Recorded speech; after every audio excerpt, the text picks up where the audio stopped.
وين لقوه نفس المكان اللي غرق به. لقوه نفس المكان اللي غرق بالطين لقوه. الإعلامي خليل تعلن العثور على جثمان حسين بن السماوة بعد معاناة البحث عنه والتي استمرت لأيام. دعونا نشاهد. وين لقوه نفس المكان اللي غرق به. لقوه نفس المكان اللي غرق بالطين لقوه. طبعا ميت.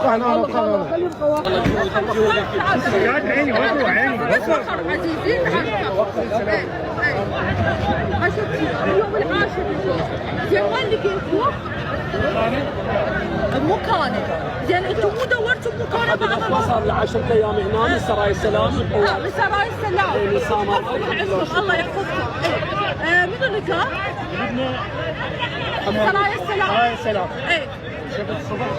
زين اكثر من مره اكثر من مره طبعا دوروا نفس المكان بس ما لقوه. وبعد مرور 10 ايام الحمد لله والشكر جايتنا خير يا رب. الله يبارك قلب احنا. تعال مصورنا.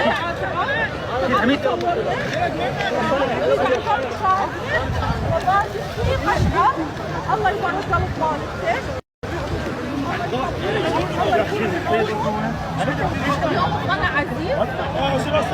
جواهم الله حبيبي وين الناس؟ لا حد ينزل.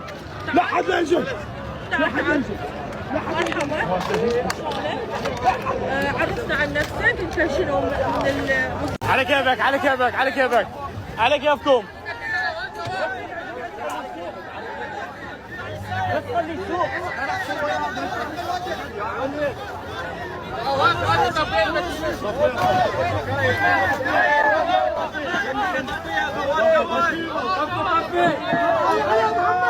اللهم صل على محمد. يلا ما عندك شيء. يلا ما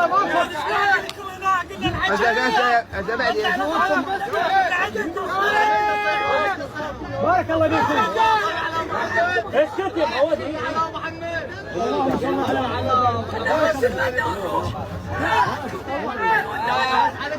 والله العظيم